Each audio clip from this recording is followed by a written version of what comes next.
আসসালামু আলাইকুম। প্রিয় দর্শক, আমরা জানি যে আওয়ামী লীগের শাসন আমলে আওয়ামী লীগ যে ১৭ বছর দেশ শাসন করেছিল একটানা, সেই সময় তারা বিএনপির বিভিন্ন নেতাকর্মী এবং আরও অনেকের বিরুদ্ধে, বিরোধী দলীয় অনেকের বিরুদ্ধেই অনেক একের পর এক মিথ্যা মামলা দিয়েছে। রাজনৈতিক মামলা যেগুলোকে বলা হয়, অথবা হয়রানিমূলক মামলা বলা হয়, এরকম হাজার হাজার মামলা দিয়েছে। এবং সেই মামলাগুলি কিন্তু সরকারের পতন হয়েছে, কিন্তু মামলাগুলো তুলে না নিলে যাদের বিরুদ্ধে মামলা হয়েছে তাদের কিন্তু নিয়মিত হাজিরা দিয়েই যেতে হয়েছে। এক একজনের বিরুদ্ধে ২০০-৩০০ পর্যন্ত মামলা ছিল। এবং এমনও দিন গেছে তাদের সারাদিন, সারাটা বছর কেটেছে, প্রতিদিন সকালে ঘুমের থেকে উঠে যেতে হয়েছে আদালতে কোনো না কোনো মামলা হাজিরা দিতে। এগুলো খবর আমরা তখনই জেনেছি যে কত মামলা হয়েছে তাদের বিরুদ্ধে।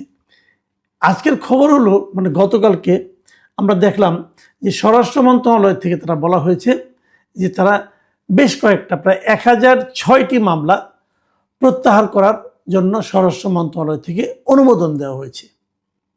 এবং বলা হয়েছে যে বিগত ফ্যাসিস্ট সরকারের আমলে ১৭ বছর ধরে বিরোধী দলের নেতা কর্মীদের বিরুদ্ধে যে দায়ের করা হয়েছিল মামলাগুলো, রাজনৈতিক মামলা, হয়রানিমূলক মামলা, এগুলো থেকে ১০০৬টি মামলা প্রত্যাহারের জন্য সরকার অনুমোদন দিয়েছে। এটা খুবই একটা ভালো সংবাদ আমি মনে করি, কারণ হয়রানিমূলক মামলা থাকবে কেন।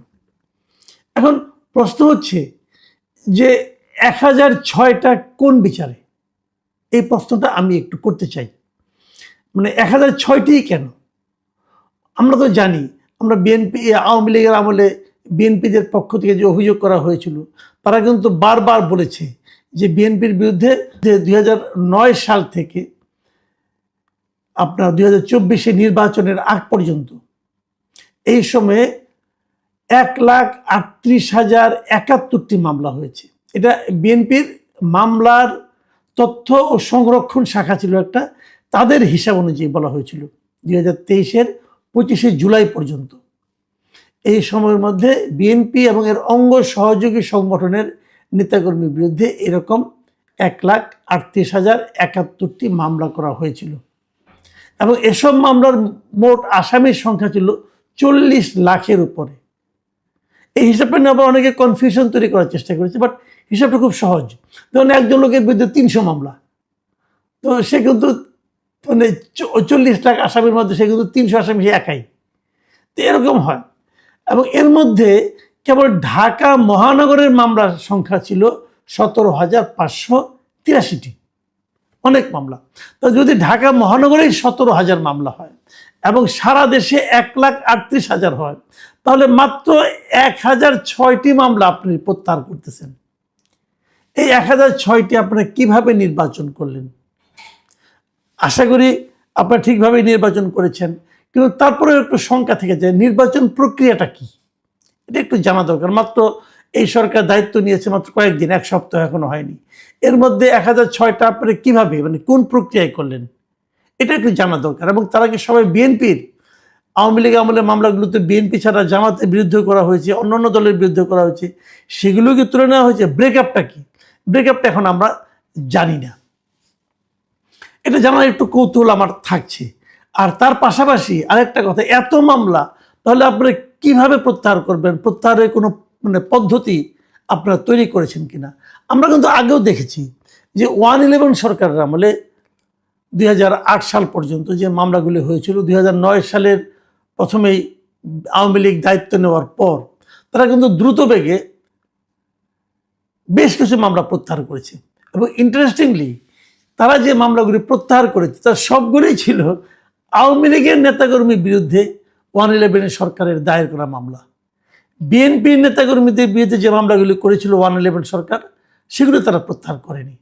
এবং বেগম খালেদা জিয়া যে জেল খেটেছেন, ওরকম একটা মামলায় কিন্তু খালেদা জিয়া জেল খেটেছেন। আবার ওরকম অনেক মামলা শেখ হাসিনার বিরুদ্ধে ছিল, সেগুলি আবার আওয়ামী লীগ সরকার সব প্রত্যাহার করে নিয়েছে। কাজে আমার জানার খুব আগ্রহ, যারা ক্ষমতায় যান তারা কি কেবল নিজেদের নেতাকর্মী মামলাগুলি প্রত্যাহার করে নেন? ওনাদের নেতাকর্মীর বিরুদ্ধে ছাড়া আর কোনো সাধারণ নাগরিকের বিরুদ্ধে কি হয়রানিমূলক মামলা হয় না? যদি হয়, সেগুলিকে প্রত্যাহার তারা করেন? নিশ্চয়ই ওই সময় হয়েছে। যারা বিএনপি করতো তার বাইরে একটা সময় তো এরকম ছিল, শেষ দিকে যে মামলা করার জন্য বিএনপির কোনো নেতাকর্মী কারো খুঁজেই পাওয়া যেত না। তখন তো অন্যদের ধনাঢ্য ব্যবসায়ী ট্যাবসায়ী এরকম অনেকের বিরুদ্ধে মামলা হতো। সেই হয়রানিমূলক মামলাগুলি কি প্রত্যাহারের জন্য এই সরকারের কাছে বিবেচিত হবে? এই প্রশ্নটা থাকলো। কারণ আমরা বলতে চাই, এমনি আদালতে অনেক মামলা জট আছে, মামলা চললে উকিলদের লাভ হয়, আর তো কারো লাভ হয় না, মানুষের ভোগান্তি কিন্তু থেকেই যায়। তো এরকম হয়রানিমূলক মামলাগুলি যেন দ্রুত নির্ধারণ করা যায়, চিহ্নিত করা যায়, সেরকম একটা ব্যবস্থা করা দরকার। পাশাপাশি চিহ্নিত হলে পর সেগুলো একটা আদেশের মাধ্যমে সবগুলো প্রত্যাহার করে নেওয়া উচিত। মানুষকে হয়রানি থেকে মুক্তি দেওয়া কিন্তু একটা গণমুখী সরকারের অন্যতম একটা দায়িত্ব। এখন আরেকটা প্রসঙ্গ একটু আসি। সেই প্রসঙ্গটা হলো, এই যে আওয়ামী লীগের শাসন আমল, তারপরে আওয়ামী লীগের সরকারের পতন ঘটলো, তারপরে আসলো অন্তর্বর্তীকালীন সরকার ডক্টর ইউনূসের নেতৃত্বে। এই সরকার আসার পরেও কিন্তু আমরা মামলার জোয়ার দেখেছি, মানে বানের পানির মতো মামলা হতে থেকেছে, এবং এক একটা মামলায় 200-300 লোককে আহত করা হয়েছে। মিরপুরে একটা মামলার কথা আমরা জানি, একজন লোক নাকি হত্যা প্রচেষ্টা, মানে ছড়রাগুলি লেগেছিল তার পায়ে, সেই অপরাধে 40 জন শিল্পী সাহিত্যিকের বিরুদ্ধে মামলা করা হয়েছিল, আর্টিস্টের বিরুদ্ধে মামলা করা হয়েছিল তো 40 জন মোট না, কিন্তু মোট আসামির সংখ্যা মানে 200-র মতো। তার মধ্যে শেখ হাসিনাও আছে এবং আরও আছে। এবং তখন একটা অলিখিত নিয়ম ছিল যে যে মামলায় শেখ হাসিনাকে আসামি করা হবে, সেই মামলায় অন্য যত লোককে আসামি করা হবে তাদের কারো কোনো জামিন হতো না। এটা আমাদের আসিফ নজরুল সাহেবের উদ্ভাবন ছিল সম্ভবত, আমি বলতে পারবো না, বাট এরকম আমরা শুনেছি। কারো জামিন হয়নি, অনেকে পালিয়ে গেছে দেশ ছেড়ে। কি করবে? মামলায় ধরা খেয়ে, হত্যা মামলায় ধরা খেয়ে এবারে জেলে জীবন কাটাতে হবে? থাকিনি।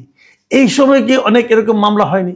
উত্তরে একজন নিহত হয়েছেন, তার জন্য সেই মামলা আসামি করা হয়েছে সাংবাদিকদের। অনেক সাংবাদিককে এই মামলা আসামি করা, এই যে ফারজানা রূপা, শাকিল আহমেদ, এদেরকে এরকম মামলা আসামি করা হয়েছে, অনেককে আসামি করা হয়েছে। এবং এই যে মামলাগুলোতে আসামি করা হয়েছে, ওনারা কি হত্যা করেছেন অথবা হত্যার প্ররোচনা ওনারা কি ভেবে দিলেন? তো এরকম মামলা যাদেরকে অ্যারেস্ট করা হয়েছে ওদের কাউকে ছাড়া হয়নি। আমি স্বীকার করি যে আওয়ামী লীগ আমলে অনেক সাংবাদিক ছিল যা নাকি আওয়ামী লীগ সরকারকে এক ধরনের মানে আপনার করেছে, আপনার কি বলে সমর্থন দিয়েছে, টিকিয়ে রাখার চেষ্টা করেছে। এর জন্য একটা অপরাধ হতে পারে, যদি কোনো অপরাধ হয় সেই অপরাধে মামলা করেন, কিন্তু তাদের বিরুদ্ধে হত্যা মামলা দিয়ে আপনাদেরকে আটকায় রাখা, এটা কি এক ধরনের হয়রানিমূলক মামলা নয়? এই মামলাগুলিকে প্রত্যাহার করা উচিত না? আবার ধরুন আনিস আলমগীর কথা ধরেন, আমাদের বন্ধু আনিস আলমগীর, সহকর্মী আনিস আলমগীর, মঞ্জুর আলম পান্না, ওনাদের বিরুদ্ধে, এরা তো সাংবাদিক, ওনাদের বিরুদ্ধে কি হয়েছে? সন্ত্রাস বিরোধী আইনে মামলা হয়েছে। মঞ্জুর আলম পান্না বাইরে বেরিয়ে এসেছেন, মামলা কিন্তু শেষ হয় নাই, উনি জামিনে বেরিয়ে এসেছেন, তার মানে ওনাকে যে কিন্তু কোর্টে হাজিরা দিতে হচ্ছে। এটা কি মিথ্যা মামলা নয়? এটা কি হয়রানিমূলক মামলা নয়? আনিস আলমগীর এখনো জেলে আছেন কেন? যেভাবে এই মামলাগুলি প্রত্যাহার করা হলো, আনিস আলমগীর এটা প্রত্যাহার করা যেত না? আনিস আলমগীর কোনো পলিটিক্যাল লোক? আনিস আলমগীরকে ডক্টর ইউনূস সরকার, আমি তো মনে করি ডক্টর ইউনূস নিজে ব্যক্তিগতভাবে তার প্রতি রোষান্বিত হয়ে তাকে হয়রানিমূলক মামলা আটকে জেলে ঢুকিয়ে দিয়েছেন, এটা আমার ধারণা। তো তার মামলাটা কেন থাকবে? তার মামলাটাকে প্রত্যাহার করা যেত না? এটা তো টাটকা মামলা নাকি? এখন পরে মামলা হয়েছে, পরে করবো, উনি তো জেলে আছেন, জেল থেকে বের করে দেন, তাও তো দিচ্ছেন না আপনারা। তাহলে আপনারা কিভাবে এক ধরনের বৈষম্যমূলক আচরণের থেকে বাইরে থাকতে পারলেন? আমার মনে পড়ে কয়েকদিন আগে প্রধানমন্ত্রী তারেক রহমান একটা কথা বলেছিলেন ওনার প্রথম ভাষণে জাতির উদ্দেশ্যে, যে যারা তাকে ভোট, তাদের এই সরকারটা হবে যারা তাদেরকে ভোট দিয়েছে, যারা তাদেরকে ভোট দেয় নাই, এবং যারা ভোট দিতেও যায় নাই, তাদের সবার সরকার। কিন্তু মামলা প্রত্যাহারের সময় তো কেবল বিএনপির নাম দাম, তো অন্য যারা আছে যাদের বিরুদ্ধে মামলা হয়েছে তাদের সরকার তো আপনি, তাদের মামলাগুলি প্রত্যাহার করছেন না কেন? আনিস আলমগীরকে মুক্তি দিচ্ছেন না কেন? পান্নার বিরুদ্ধে মামলা প্রত্যাহার করে নিচ্ছেন না কেন? আবু আলম শহীদ খানের কথা বলছি, হাফিজুর রহমান কার্জনের কথা বলছি, ওনাদের বিরুদ্ধে মামলাগুলি প্রত্যাহার করে নিচ্ছেন না কেন? ওনাদের কি অপরাধ ছিল? এই বিষয়গুলো কিন্তু মানুষ প্রশ্ন তুলবে। আমার কথা হলো, এই 17 মাসে, খালি 17 বছর ধরলে হবে না, 17 মাসেও যার মামলা আছে সেগুলো আপনার প্রত্যাহার করে নিন। এবং এই সমস্ত মিথ্যা মামলায় যারা জেলে আছে, মানে যারা কারাগারে আছে তাদেরকে ইমিডিয়েট মুক্তির ব্যবস্থা করেন। যদি কেউ অপরাধ করে থাকে তার ভিতরে মামলা চলবে, তার জামিনের ব্যবস্থা করে দেন। এটা কিন্তু খুব জরুরি আমি মনে করি। আমি জানি না আমাদের এই আবেদন, আমাদের এই প্রত্যাশা পূরণ হবে কিনা, কিন্তু আমাদের প্রত্যাশা থাকলো। প্রিয় দর্শক,